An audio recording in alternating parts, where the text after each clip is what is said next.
Greetings, Inquisitor. Welcome to week 13 in the Rise of Obticeo. I started this account January 1st, used the Hyperdrive bundle, and I'm updating the account's progress every week so you can follow along. This week we've got the Guild Search Extravaganza, so we'll go through the account updates for the week, and then I'll talk a bit about my guild search that we did, what the results of that are going to be, and give you all maybe a better idea of what you can expect if you really go for it and try to get a good guild. With that in mind, let's get in here, see what we got going on with the account for this week. Now, we did have a target to get Rex to Relic. We're working on these clones. We don't have another Gear 12 character, so all throughout the week, I was working on Echo. You can see these Mark 7 Nubian scanners are a problem. We just need to get a couple purchases out of the guild store, or squad arena store, which we did. Grabbed up a few of those, got him up to Gear 11, and later in the week we were able to get him all the way to Gear 12. Here we're just locking down all the pieces we can for his Gear 11. We need to see what it is that's holding us back from getting the Gear 12, clarify that so we equip all the stuff that we can get. And we find out that we're short on these binoculars. Now, these binoculars are a part that costs 25 crystals each in the shop, so we got to farm those up. We'll farm what I did was I farmed a lot of the Nihilus hard node and got them that way while also getting a few Nihilus shards. All right, here we got the Relic onto Rex as planned for week 13. We're going to take him up to Relic 5. Again, we may want to take him to higher Relic someday, but early on in the account, it is really hard to keep relicing characters and generate those high relic materials. So we're going to keep taking some characters to Relic 5, and we'll finish them off to higher relic levels later. Rex's mods are really not in that great a shape, so we'll have to get back to those mods someday soon, hopefully. Working a little bit on the Dark Trooper there, got another star on him. Doing our promotions here, we got a star on Iden Versio. I don't know how soon we're going to be able to build her character, but it's on the Vulture Droid node now, so we're going to get her along with our Vulture Droid build anyway, which is fantastic. We got Jenna Urso to 6 stars, and again, a lot of these characters, if we can get them to 7 stars, we can contribute them in territory battles and things like that, and be able to help the guild. So that's the reason we're trying to take as many things to higher stars as we can. Used to be you didn't want to do that because you managed your galactic power, but now that's less relevant. So we can go ahead and upgrade the stars whenever possible. We're going to take an upgrade on the Dark Trooper here. That trooper team is the next in line after the clone troopers that we're working on. We do have a Padme team here. We've got Kenobi in a position where we can activate him now. We've done enough raids, got enough Kenobi shards that he's up and running. So we will want a Padme team eventually, and like I do with a lot of characters, we're going to put him at level 72, and we'll do the initial upgrades and give him a start. Same thing here with Padme. Give her some levels, give her some initial upgrades, just start getting her going. And a lot of these teams need Zetas, so the troopers won't get up and running until we can afford a couple Zetas over there. The Padme team won't be truly functional until we get a couple Zetas, but we can start positioning that stuff already right now. And even without the Zetas, we can use it in Grand Arena if we need to. We build Wrecker here too. Wrecker's on the same node as the BTLBY wings, so we're farming the ship. We're also getting Wrecker shards. I figure he can join in on this Padme team. Not a great fit for the Padme team, but it prevents us having to use Yoda or something else in there for now. Get the 6 star in our Sunfax Starfighter, and then we'll go ahead and take up the skills on this ship.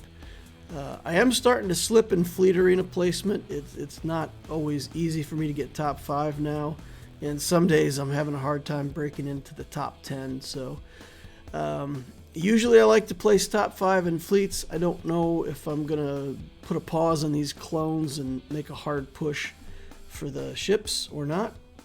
Right there at the end, you can see we did get that Echo to Gear 12. So we've got our next relic target and start working on him. All right, so week 13, 1.58 million galactic power. We added on 40,000. Fifth relic for the account, 6 Zetas. We still got just the one Omicron on Qui-Gon. The Squad Arena team, we're still getting top 100, maybe top 50 sometimes. With the Fleet Arena, we're getting top 10. And I put a question mark there this week because I don't know how much longer we'll be able to hold the top 10 unless we get in there. And really what's holding us back is a good tank, so we may have to relic that Sunfac just to get a tank that's good enough to bust into the top 5 when we need to. We're going to be on a long relic cycle for the next character. It'll be at least 3 weeks, and I don't know if it'll be even more than 3 weeks.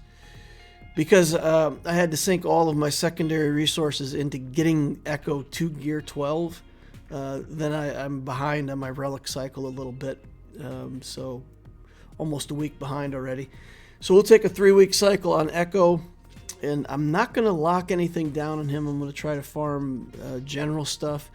And then next week I'm going to see what happens in Fleet, and if I keep dropping, we may have to stick a Sunfac relic in the middle of all this and get that fleet back up and running. All right, the energy plan for next week, same as it was before. Shop plan, same thing I was doing before. The guild search. So let's get into this whole guild search extravaganza. Here is the posting that I put up on the recruitment Discord. I've already had some people ask my permission and say, hey, can I just copy your post? And, if you want to copy this post more or less, this is basically what you want to say. You want to say, if you're a competitive player, say you're a competitive player. If you're not, then say you're a casual player, but represent yourself accurately. I said I'm looking for a guild with 200 million or more galactic power, organized GOs, TBs, and TWs. I didn't say that I wanted great performance. I just said organized, that the guild should be trying at these things. I play every day, get 600 tickets like clockwork, full participation, and I pay attention to Discord.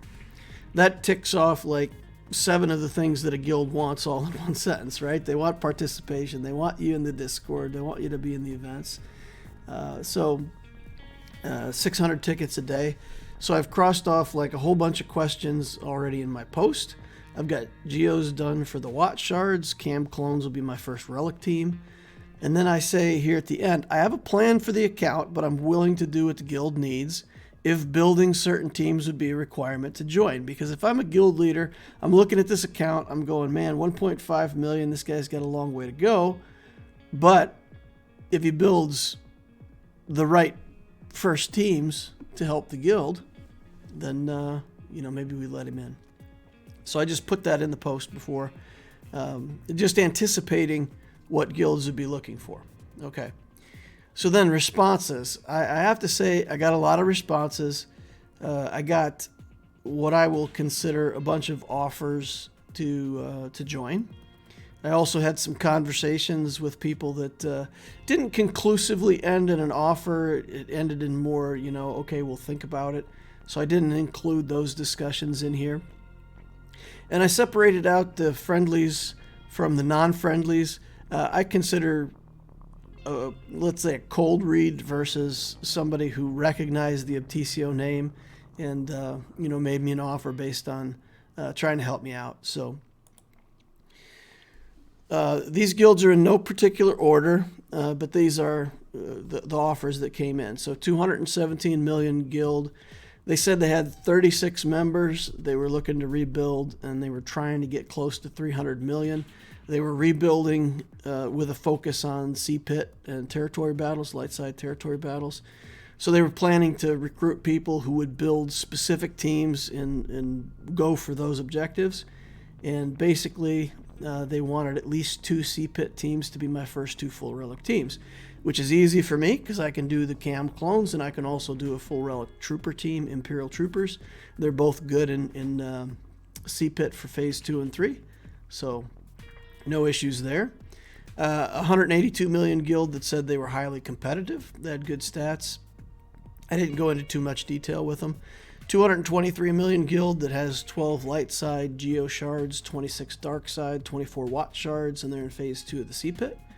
I got an offer from 298 guild that's light side, 15 light side, 28 dark side, 35 watt shards, 18 cam shards. They said sea pit on farm, and they wanted, basically, if I was going to join that guild, they wanted to direct several of my first teams, you know, build like a Mon Mothma team for territory wars, or go for JML as my first galactic legend, which gets you access to potentially a Rolo Omicron and also a Kyle Katarn Omicron with some Jedi and Rebel synergy there. So that they wanted to kind of say, okay, if you're willing to really build for light side territory war, that's what we're working on. You get cam shards with your clones, you'll build these other teams, we'll take you in. 300 million offer, and really, they just say, we're going to direct your build for the first few teams. They're teams that I would want to build eventually anyway, so if I have to build them first to get right into a 300 million guild that's doing CPIT, 18 cam shards,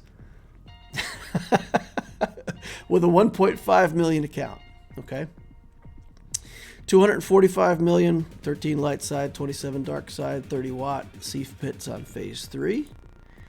196 million, 16, 7 and 16 with 30 watt shards. 180 million guild, 8 and 16 with 18 watt shards.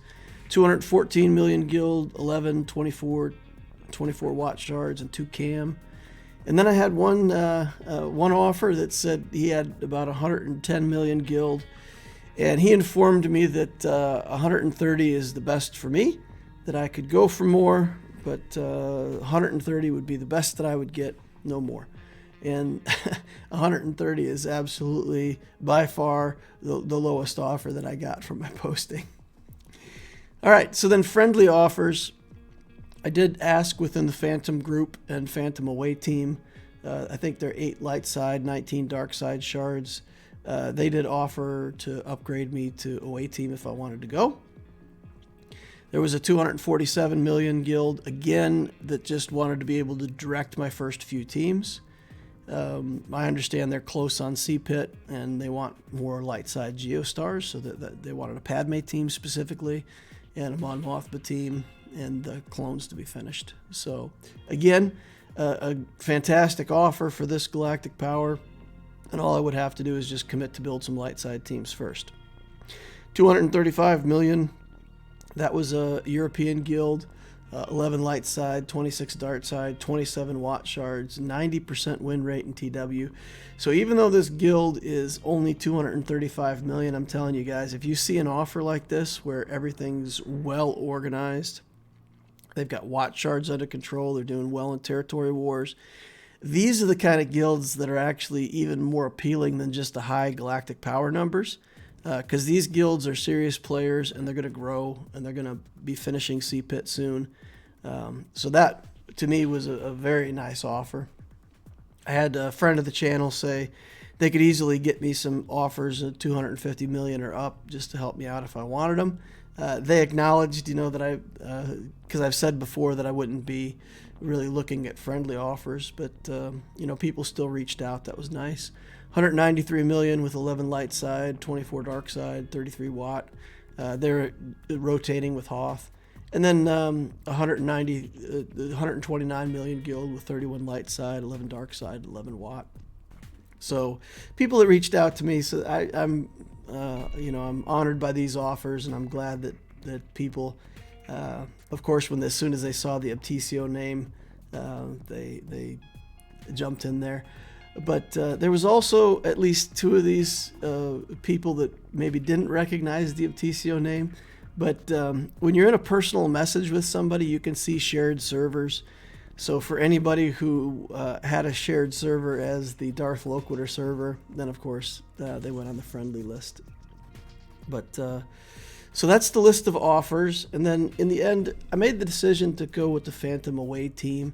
And I'll talk a little bit more about this decision in a minute, but it stays in the Phantom Alliance, so I go from the Foundlings to the away team. And I do want people to think about that. If you get into an alliance of guilds, a lot of times, if you're in a guild that you start to outgrow, you could just talk to the alliance. If you're a good player and they're willing to have you, they'll pass you up to a higher guild as soon as there's an opening. So, staying within the alliance, I think, is a little bit of loyalty, so that's good. We want to do that. It's on the lower end of the offers. I don't want this Obticeo account to look like power gaming. And knowing that I could have gotten into a guild all the way up to almost 300 million galactic power, I felt like, sticking around 200 million range at the lower end of the good offers, let's say, it makes it feel like the Obticeo account should be something that anybody can reasonably achieve. I'm playing completely free to play. There's no investment at all besides the hyperdrive bundle, of course, at the start. So it's to me, it should feel like what almost anybody can do. And I will have to wait a little longer for my malevolence this way, but that's okay. It'll make it look more like what anybody can do. So how did I get these offers? I talked to some of the people that made offers, and they said, well, the Shaak Clones are a huge selling point. They're getting a couple cam shards. That's their deal. Everybody wants cam shards, so they're trying to build that. So they're willing to bring in an account that's going straight for cam shards just to focus on the guild's directives, which is great.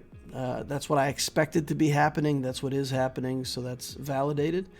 I had a few comments on mods. People said, well, obviously your account's pretty new, but we can see that you've already worked on some good mods, and it looks like you're making a commitment to that. And basically, we're sick of people who build good characters and put on trash mods. So we would rather take a low GP account where we know that you're building good teams. We know that you know what you're doing on mods. So a couple comments there. Several of the guilds did want to have direction on the first few teams, and mostly that was around Padme teams, Jedi teams. Focus on those light side territory battles and the Sea Pit. So those are the teams that are desirable. And if you get an offer like this, if you put yourself out there and somebody comes back and says, yeah, great, but as soon as you join the guild, you've got to build clones for cam shards, or you've got to build Padme for phase 1 rank or phase 4 rank or wherever they want that. Don't be afraid to commit to something like that. If they ask you to build a Padme team, you're going to want that team someday anyway. It just puts it in front of what else you might have done, and delays a galactic legend by 10 to 12 weeks if you're relicking at a good rate. So it's not even that much of an ask, like get into a good guild and then spend 3 months building a fantastic team that you would want anyway. So that might be the price of admission if you're really low GP getting into a guild. So what's the point of this whole exercise? The takeaways, the things that I want people to watch this holocron and think about for themselves. This is a 1.5 million galactic power account. It's 12 weeks old. It's the hyperdrive bundle plus 12 weeks. If it was free to play, it would be more like, let's say, 24 weeks, 6 months old, something like that, because it usually takes about 3 months to get to 85. But within 6 months of playing the game completely for free, you're looking at 9 offers in the 200 million and higher range, and 6 friendly offers on top of that I'm not even going to count in here. But there's places in there where guilds post and you can apply to the guild directly, so you can kind of do your homework and apply. I didn't do any of that. I literally just put a post on players looking for a guild and got all those offers without even putting too much work into it. If you didn't get good offers from that, then you go into the guild recruiting and you look for a guild that's desirable to you in the appropriate range, and you apply directly and try to convince them that you belong. I think the big thing is, if you're doing this, my approach is to approach it like a job application, where you're humble and you're willing to discuss terms when you say, okay, what does the job look like? What is it that I'm expected to do? So some of the basic requirements, but you shouldn't go in like, yeah, I know I'll get a 250 million guild. I just don't know if it's you guys or not. Some people go in with an approach like they're owed something, and that will turn most people off very quickly. So take an approach, hey, I'd really like to be considered. If you use language like that, I'd like to be considered for your guild. The word consider is completely open-ended. It's like, hey, just take a look at my Swgoh.gg here and, consider me. If you're polite, courteous, asked to be considered, most times they'll get back to you and they'll say, well, we considered your account, you're low GP, we're not going to take you. Give them one push back. Don't just leave it at that. Don't just accept it and say, okay, I'm low GP, whatever. Just, say, with all due respect, you'll get your 600 tickets. I'm going to participate. You can direct my first few teams if you want to. Like, I'm going to commit to grow with the guild. And then do that. You'll get an offer that way. Be humble. Approach it like a job interview, and you'll get it. And the 130 max GP comment, that may have been true at one time, and it may still be true. And for new players who don't build with a direction and don't sell themselves well, maybe that's the best they could do. But honestly, let's look at the Phantom Foundlings that I was in. It was a 120 million galactic power guild. We got 26 Wat Tambor shards the first time they did Wat Tambor. It's fantastic. That guild is on the way up. So even though it's a 120 million guild, man, you would do well. And some people from my channel joined in on that guild. There ain't nothing wrong with that guild, right? You're gonna be able to grow with that guild. So it's no insult to be in a 130 million guild, but you can do better if you want to, right? I did set out with the intent with this account to show if you build in the right direction, you can what kind of guild you could get, and getting offers up to 298, almost 300 million galactic power guild with 12 weeks old. I feel like I've proven that point, and I know a lot of people are going to say, well, you're experienced, you know how to sell yourself.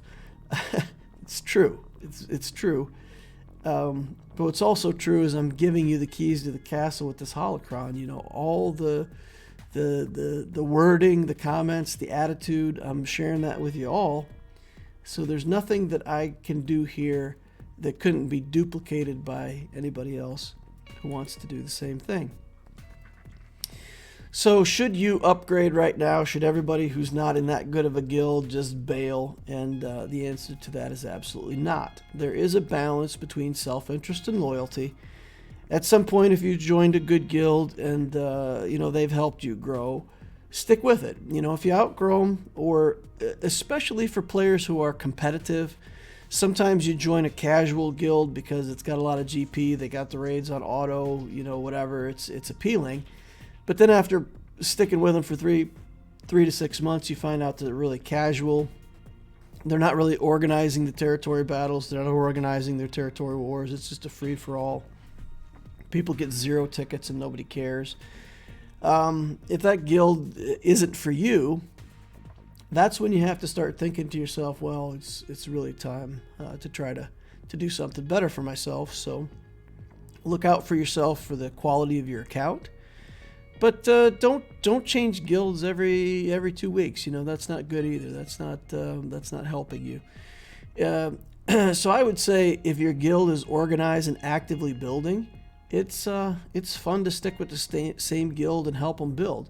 Now, once you're in, like, let's say the top 15 players in the guild, GP wise, you've probably outgrown the guild. I feel like as long as you've got players in the guild that are much bigger and better than you can learn from that. You can stream some territory battles and learn from the guild. But once you're one of the strongest people in the guild, you can go into that teacher role, or you can try to upgrade yourself to a better guild again. And once again, surround yourself with people who can continue to help you grow as a player. Now, some people say, yeah, I've outgrown my guild, but it's a good group of people. I've been there. I'm loyal to them. I'd feel bad about leaving. And that was me. I stayed with my main account. I stayed in a guild for way too long. But it was mainly because I felt that loyalty. I was a little bit scared to bail on them and go to a different group. And when I did, I found out, you know what? It's a different group of guys. slightly more competitive than the prior group that I was with.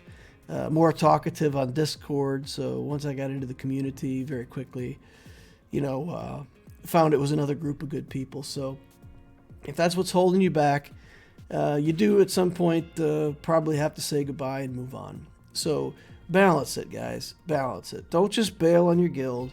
If you got a decent guild, stick with it. Grow a little bit. When you're in the top half of the players, then you're contributing a lot to the guild. Once you get to like the top 15, you're probably outgrowing it. All right, that's my thoughts. That's the guild extravaganza. If you guys have any questions on this stuff, if there's more stuff that you want to know, or there's things that you feel like I didn't cover well enough in this video, you got questions on it, just drop that in the comments down below. I love the conversations.